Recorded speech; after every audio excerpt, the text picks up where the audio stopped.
Welcome back. D ಗ್ಯಾಂಗ್ನ ಕ್ರೌರ್ಯ ತನಿಖಾ ಹಂತದಲ್ಲಿ ಅನಾವರಣವಾಗ್ತಾ ಇದೆ. ಕರೆಂಟ್ ಶಾಕ್ನಿಂದಲೇ ರೇಣುಕಾಸ್ವಾಮಿ ಸಾವನ್ನಪ್ಪಿದ್ರ ಅನ್ನೋ ಪ್ರಶ್ನೆ.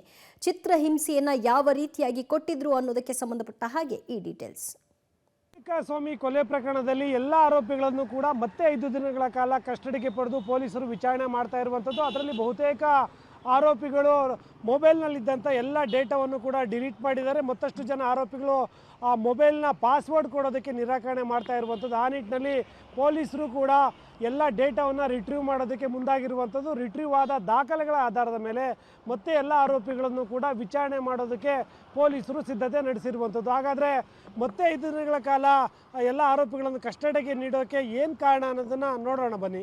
ಡಿ ಗ್ಯಾಂಗ್ನ ಕ್ರೌರ್ಯ ತನಿಖೆಯಲ್ಲಿ ಅನಾವರಣ.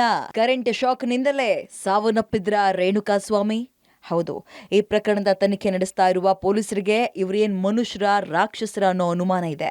ಯಾಕಂದ್ರೆ ದರ್ಶನ್ ಅಂಡ್ ಗ್ಯಾಂಗ್ ರೇಣುಕಾಸ್ವಾಮಿಗೆ ಹಿಂಸೆ ಕೊಟ್ಟು ಹಂತವಾಗಿ ಸಾಯಿಸಿದ್ದಾರೆ.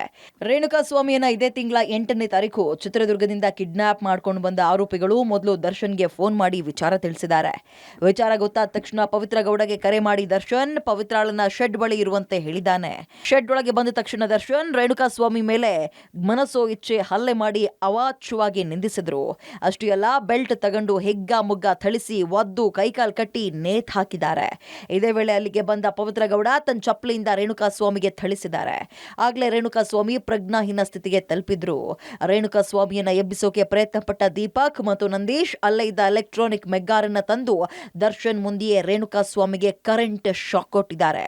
ನಟ ದರ್ಶನ್ ಅಂಡ್ ಗ್ಯಾಂಗ್ ರೇಣುಕಾಸ್ವಾಮಿನ ಎಷ್ಟು ಕ್ರೂರವಾಗಿ ಕೊಲೆ ಮಾಡಿದ್ದಾರೆ, ಎಷ್ಟು ಚಿತ್ರಹಿಂಸೆ ಕೊಟ್ಟು ಕೊಲೆ ಮಾಡಿದ್ದಾರೆ ಅನ್ನೋದ್ರ ಬಗ್ಗೆ ಪೊಲೀಸರ ತನಿಖೆಯಲ್ಲಿ ಒಂದೊಂದೇ ಸ್ಫೋಟಕ ವಿಚಾರಗಳು ಬೆಳಕಿಗೆ ಬರ್ತಾ ಇರುವಂಥದ್ದು. ದರ್ಶನ್ ಅಂಡ್ ಗ್ಯಾಂಗ್ನ ಕ್ರೌರ್ಯ ಹೇಗಿತ್ತು, ರೇಣುಕಾಸ್ವಾಮಿಯನ್ನು ಎಷ್ಟು ಚಿತ್ರಹಿಂಸೆ ಕೊಟ್ಟು ಕೊಲೆ ಮಾಡಿದ್ರು ಅನ್ನೋದ್ರ ಬಗ್ಗೆ ಒಂದು ರಿಪೋರ್ಟ್ ಇದೆ, ನೋಡಿ. ಇಷ್ಟಕ್ಕೆ ಬಿಡದ ಆರೋಪಿಗಳು ರೇಣುಕಾಸ್ವಾಮಿ ಮೇಲೆ ಹಲ್ಲೆ ನಡೆಸಿ ಮರ್ಮಾಂಗದ ಫೋಟೋ ಕಳಿಸ್ತೀಯಾ ಅಂತ ಪದೇ ಕರೆಂಟ್ ಶಾಕ್ ಕೊಟ್ಟಿದ್ದಾರೆ. ಈ ವೇಳೆ ತೀವ್ರ ಅಸ್ವಸ್ಥನಾದ ರೇಣುಕಾಸ್ವಾಮಿಯನ್ನ ಹಾಗೆ ನೇತ್ ಹಾಕಿ ದರ್ಶನ್ ಮತ್ತು ಪವಿತ್ರ ಅಲ್ಲಿಂದ ಹೊರಟೋಗಿದ್ದಾರೆ. ಪೊಲೀಸರಿಗೆ ಮೃತದೇಹ ಸಿಕ್ಕ ವೇಳೆ ಸುಟ್ಟ ಗಾಯದ ಗುರುತುಗಳು ಪತ್ತೆಯಾಗಿತ್ತು. ಮೊದಲಿಗೆ ಅದು ಸಿಗರೇಟ್ನಿಂದ ಸುಟ್ಟಿದ್ದಾರೆ ಎನ್ನಲಾಗಿತ್ತು. ಆದರೆ ತನಿಖೆ ವೇಳೆ ಕರೆಂಟ್ ಶಾಕ್ ಕೊಟ್ಟು ಚಿತ್ರಹಿಂಸೆ ಕೊಟ್ಟಿರುವುದು ತನಿಖೆ ವೇಳೆ ಬಯಲಿಗೆ ಬಂದಿದೆ. ಇನ್ನು ಕರೆಂಟ್ ಶಾಕ್ ಕೊಟ್ಟ ಆರೋಪಿಗಳು ಎಲೆಕ್ಟ್ರಾನಿಕ್ ಮೆಗಾರ್ ವೈರನ್ನ ಅಜ್ಞಾತ ಸ್ಥಳದಲ್ಲಿ ಬಿಸಾಕಿದ್ದು ಅದನ್ನ ಪತ್ತೆ ಮಾಡುವ ನಿಟ್ಟಿನಲ್ಲಿ ಪೊಲೀಸರು ಕಾರ್ಯಾಚರಣೆ ಮಾಡ್ತಿದ್ದಾರೆ. ಒಟ್ನಲ್ಲಿ ರೇಣುಕಾಸ್ವಾಮಿ ಕೊಲೆ ಪ್ರಕರಣದಲ್ಲಿ ಡಿ ಗ್ಯಾಂಗ್ ಕ್ರೌರ್ಯ ಬಗೆದಷ್ಟು ಬಯಲಾಗ್ತಾ ಇದೆ. ಇದೆಲ್ಲ ನೋಡ್ತಾ ಇದ್ರೆ ನಟ ದರ್ಶನ್ ನಿಜಕ್ಕೂ ಎಷ್ಟು ಕ್ರೂರ ಮನಸ್ಥಿತಿ ಹೊಂದಿದ್ದಾರೆ ಅನ್ನೋದು ಗೊತ್ತಾಗುತ್ತೆ. Umesh, crime bureau, public TV.